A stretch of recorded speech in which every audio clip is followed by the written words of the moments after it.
ایک زمانہ تھا جب بنی اسرائیل مسلسل نافرمانی کی راہ پر چل رہے تھے۔ ان پر انبیاء کرام بھیجے جاتے رہے تاکہ انہیں سیدھے راستے کی طرف بلایا جائے۔ اللہ تعالیٰ نے اپنے پیغمبروں کو لوگوں کی ہدایت کے لیے بھیجا تاکہ وہ گمراہی، ظلم، دنیا پرستی اور فساد سے باز آ کر ایک اللہ کی طرف رجوع کرے۔ انہی پیغمبروں میں ایک نام حضرت علیہ السلام کا ہے، جو ایک عظیم نبی، زاہد، پاکیزہ سیرت انسان اور عدل و انصاف کی علامت تھے۔ حضرت علیہ السلام کا تعلق ایک نہایت ہی نیک اور پاکیزہ خاندان سے تھا۔ ان کے والد حضرت زکریا علیہ السلام ایک مشہور نبی اور عبادت گزار شخص تھے۔ حضرت زکریا علیہ السلام نے ساری زندگی اللہ کی عبادت میں گزاری، مگر ان کی زندگی کا ایک کرب یہ تھا کہ ان کے ہاں کوئی اولاد نہیں تھی۔ وہ بڑھاپے کو پہنچ چکے تھے اور ان کی بیوی بھی بانجھ تھی، مگر دل میں یہ خواہش تھی کہ کوئی نیک عبادت گزار بیٹا ہو جو ان کے بعد لوگوں کو ہدایت دے، عبادت کا سلسلہ جاری رکھے اور اللہ کے دین کو مضبوط کرے۔ حضرت زکریا علیہ السلام نے اللہ تعالیٰ سے بار بار دعا مانگی کہ انہیں ایک نیک صالح اور فرمانبردار بیٹا عطا ہو۔ ان کی دعائیں قبول ہوئیں اور بڑھاپے میں اللہ نے انہیں خوشخبری دی کہ ان کے ہاں ایک بیٹا پیدا ہوگا جس کا نام ہوگا، جو نیک سیرت، اللہ کا محبوب، گناہوں سے پاک اور لوگوں کا سردار ہوگا۔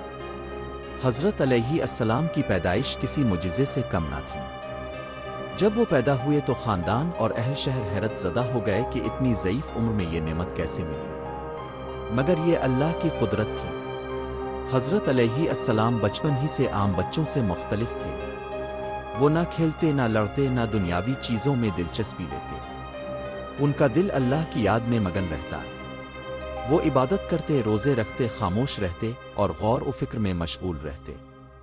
ان کی طبیعت میں سکون، سنجیدگی اور عاجزی نمایاں تھی۔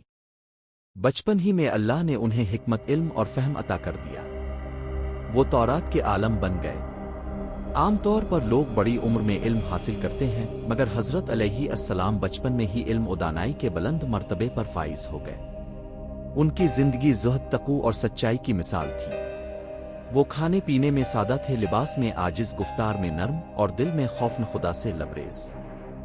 جوانی میں پہنچتے ہی اللہ تعالیٰ نے انہیں نبوت عطا فرمائی۔ حضرت علیہ السلام نے بنی اسرائیل کو گناہوں سے توبہ کی دعوت دی۔ ان کا پیغام سادہ مگر دل کو جھنجھوڑ دینے والا تھا۔ توبہ کرو، اللہ کی طرف رجوع کرو، اپنی زندگی درست کرو۔ وہ لوگوں کو بتاتے کہ اللہ کی طرف سے حساب کا دن آئے گا، جس میں ہر شخص سے اس کے اعمال کا حساب لیا جائے گا۔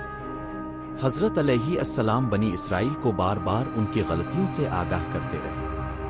وہ ان سے کہتے کہ اللہ کے احکامات پر عمل کرو، تورات کی تعلیمات کو مت بھولو، اپنی زندگیوں کو پاکیزہ بناؤ۔ مگر بنی اسرائیل کا حال یہ تھا کہ وہ دنیا میں مگن ہو چکے تھے۔ انہوں نے اللہ کے دین کو اپنی مرضی سے بدل ڈالا تھا۔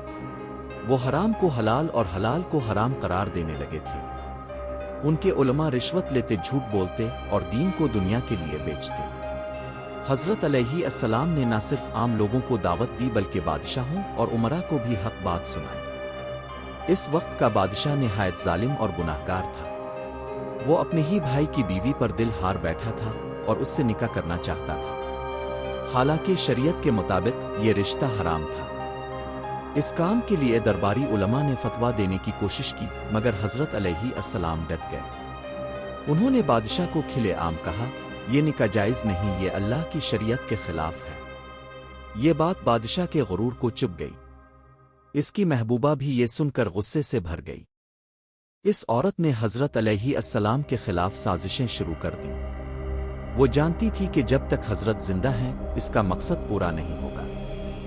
اس نے بادشاہ کو ورغلایا، اسے اپنی محبت کا جال میں پھنسایا اور کہا، اگر تم مجھ سے محبت کرتے ہو تو کو قتل کروا دو۔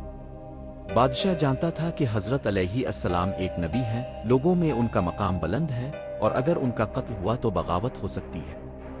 مگر عورت کی چالاکیوں، اپنی خواہشات اور اقتدار کی ہوس میں آ کر وہ اس سازش کا شکار ہو گیا۔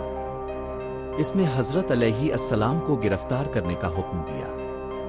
حضرت علیہ السلام کو دربار میں بلایا گیا، جہاں ان سے کہا گیا کہ وہ اس نکاح کو جائز قرار دیں، مگر نبی کی زبان صرف حق بولتی ہے۔ انہوں نے انکار کیا، فرمایا کہ جو بات شریعت کے خلاف ہو وہ کسی صورت جائز نہیں ہو سکتی۔ اس پر بادشاہ نے غضب میں آ کر حضرت کو قید میں ڈال دیا۔ ایک رات بادشاہ نے دربار میں جشن منایا۔